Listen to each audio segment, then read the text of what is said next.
जय हिंद, नमस्कार। मैं मोहन पाठक और आज चर्चा करेंगे उस विषय को लेकर जिस विषय की चर्चा अब पूरे भारत में होनी शुरू हो गई है, क्योंकि भैया राहुल गांधी ने कर दिया है कमाल। क्योंकि उनको पता है कि ऐसा कुछ नहीं करेंगे तो 2024 में देश के दूसरी बार प्रधानमंत्री चुने गए नरेंद्र मोदी को तीसरी बार चुने जाने से कैसे रोक सकते हैं। भारत जोड़ो यात्रा के बाद राहुल गांधी की अब भारत न्याय यात्रा होने वाली है और आपको मैंने कल ही 3 नए बिलों के बारे में बताया था, जिसमें बताया गया है कि भारत के जो बड़े कानून हैं उनमें कैसे बदलाव किए गए हैं। तो क्या उसी से रिलेटेड है भारत न्याय यात्रा या कुछ और है, उसके बारे में हम चर्चा करेंगे और जानेंगे कि भारत जोड़ो यात्रा से राहुल गांधी को क्या क्या फ़ायदा हुआ और क्यों अब भारत न्याय यात्रा कर रहे हैं।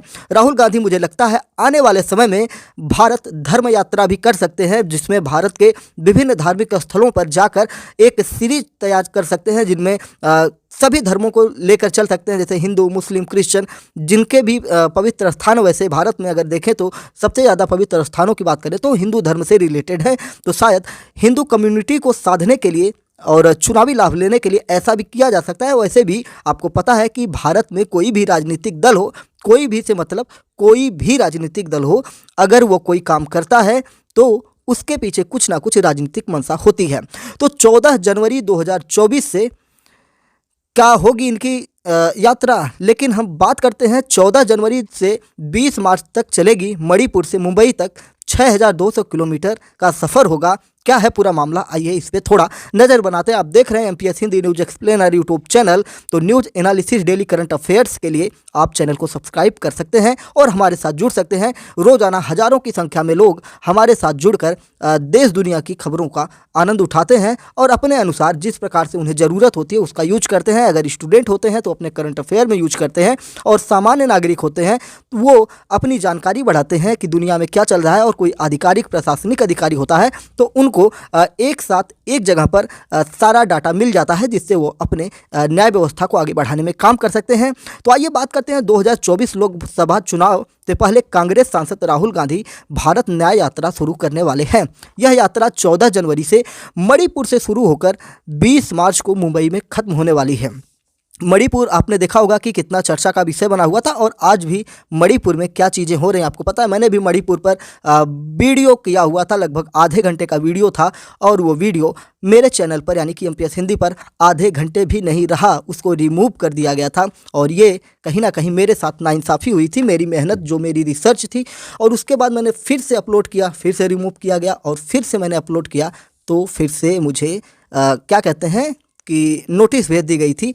लेकिन खैर आगे बढ़ते रहेंगे। और राहुल गांधी इस बार 14 जनवरी से मणिपुर से शुरू होकर 20 मार्च को मुंबई में ख़त्म होने वाली उनकी अब भारत न्याय यात्रा होगी। खैर मैं जिन वीडियो की बात कर रहा हूं मणिपुर की, उसमें मेरी भी गलती हो सकती है, क्योंकि मैंने बहुत सारे उसमें जो यूट्यूब के कम्युनिटी गाइडलाइन होते हैं उनको शायद फॉलो ना किया होगा, क्योंकि नए नए हैं तो सीख रहे हैं। तो बहुत सारी चीज़ें हैं जो भविष्य में हम सुधार कर लेंगे, जिससे यूट्यूब को मौका ही नहीं मिल पाए कि वो वीडियो डिलीट कर सकें। कांग्रेस महासचिव केसी वेणुगोपाल और जयराम रमेश ने पार्टी हेडक्वार्टर में जब मीडिया से बातचीत की तो उन्होंने बताया कि भारत जोड़ो यात्रा के बाद कांग्रेस पार्टी भारत न्याय यात्रा करेगी। यह मणिपुर, नागालैंड, असम, मेघालय, बंगाल, बिहार, झारखंड, उड़ीसा, छत्तीसगढ़, यूपी, एमपी, राजस्थान और महाराष्ट्र से गुजरने वाली है। कांग्रेस नेताओं ने बताया कि भारत न्याय यात्रा का मकसद आर्थिक, सामाजिक और राजनीतिक न्याय है। यात्रा को पार्टी अध्यक्ष मल्लिकार्जुन खड़गे इस यात्रा को हरी झंडी दिखाएंगे। इसके अलावा 28 दिसंबर को कांग्रेस के स्थापना दिवस के मौके पर पार्टी नागपुर में महारैली करने वाली है। इसका नाम है तैयार हम, यानी कि इसका जो टाइटल इन्होंने दिया है तैयार हम, यानी कि 2024 के लिए राहुल गांधी अब तैयार हैं और नरेंद्र मोदी के महाअश्वमेध यज्ञ के रथ को रोकने के लिए अब ये अपनी रणनीति बना चुके हैं। इस महारैली से 2024 लोकसभा चुनाव का शंखनाद भी होगा। खैर अगर हम नरेंद्र मोदी की बात करें तो पिछले एक साल से 2024 चुनाव का शंखनाद कर चुके हैं, तो इस मामले में कांग्रेस अभी बहुत पीछे नज़र आ रही है।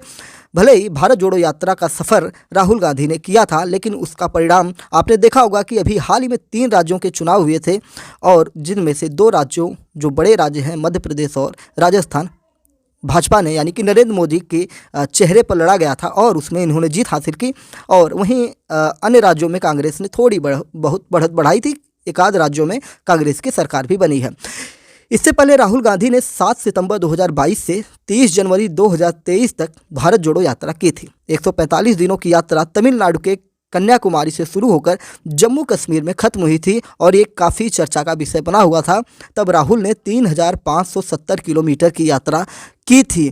तो ये 3570 किलोमीटर की यात्रा हुई थी, लेकिन अब राहुल गांधी 6200 किलोमीटर की यात्रा करने वाले हैं। तो वहीं पर देखिए, राहुल गांधी जब पहली बार चले थे, भारत जोड़ो यात्रा का सफ़र इनका था, तो ये 3570 किलोमीटर था। अब उसका डबल डोज लेने वाले हम।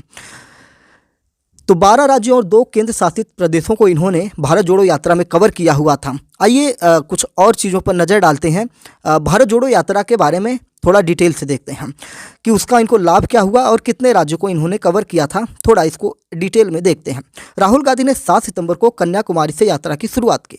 30 जनवरी को श्रीनगर में इसको समाप्त करते हैं।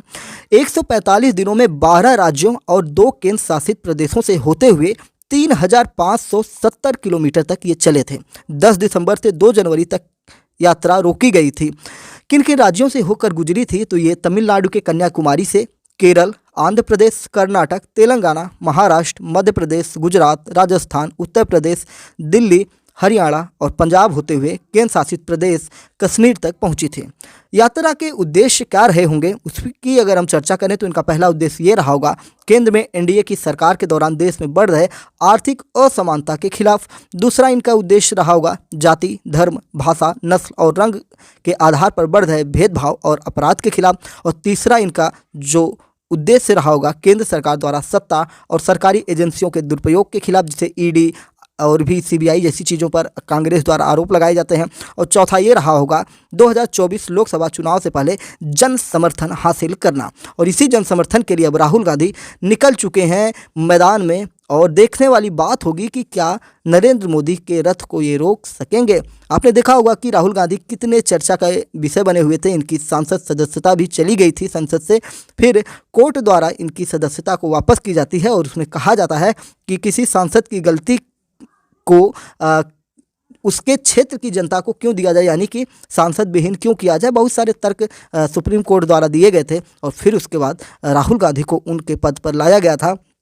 और बहुत सारे विरोध के बावजूद भी भाजपा सरकार ने कई कानून पारित किए और जिनका विरोध भी लगातार होता रहा। और राहुल गांधी बाइकॉट का नारा लगाते हुए भाजपा सरकार को आंखें दिखाते रहे, सीना चौड़ा करके खड़े थे। और अब भारत जोड़ो यात्रा के बाद भारत न्याय यात्रा करने वाले हैं। देखने वाली बात हुई कि राहुल गांधी का जोश कैसा होने वाला है। खैर, अगर हम 14 जनवरी की बात करें तो ठंड का मौसम है और 20 मार्च तक चलेगी। तो ठंड के मौसम में मज़ेदार तरीके से चाय की चुस्कियाँ लेते हुए, जनता का समर्थन लेते हुए राहुल गांधी, देखने वाली बात होगी कि इस जो न्याय यात्रा है, भारत न्याय यात्रा है, अब इसके द्वारा किस प्रकार से जनता को अपनी तरफ आकर्षित करते हैं और नरेंद्र मोदी के तीसरी बार प्रधानमंत्री बनने के सपने में किस प्रकार से अड़ंगा डाल सकते हैं और क्या खुद प्रधानमंत्री बन जाएंगे। देखने वाली बात होगी। तो उम्मीद है कि आपको चीज़ें समझ में आई होंगी। राहुल गांधी की भारत जोड़ो यात्रा के बाद भारत न्याय यात्रा तो हम भी कवर करते रहेंगे। अगर कुछ बड़ी अपडेट्स रहेंगी भारत न्याय यात्रा की तो वो भी हम आपको बताते रहेंगे। खैर, अभी तो आप देखेंगे राम मंदिर का जिसका उद्घाटन होने वाला है, जिसमें बहुत सारे लोगों को बुलाया गया है, कांग्रेस के बड़े बड़े नेताओं को भी बुलाया गया है। और जिसमें देखने वाली बात होगी कि क्या ये लोग आते हैं। और बहुत सारे ऐसे लोग हैं जिनको नहीं बुलाया गया है, उससे भी वो नाराज़ हैं, जैसे केजरीवाल, शिवसेना के जो ठाकरे साहब हैं, उनको नहीं बुलाया गया। इधर उत्तर प्रदेश में अखिलेश यादव की पत्नी डिम्पल यादव भी नाराज़ हैं कि उनको निमंत्रण नहीं दिया गया। तो इस प्रकार से बहुत सारी राजनीतिक चर्चाएं चल रही हैं जिन पर भी आपको नज़र बनाए रखनी चाहिए, क्योंकि हमारी इंडियन सोसाइटी से रिलेटेड चीज़ें हैं। तो ये सारी चीज़ें हैं, पॉलिटिकल चीज़ें हैं। तो इस पर नज़र बनाना आपका ज़रूरी है कि प्रेजेंट टाइम में देश में चल क्या रहा है।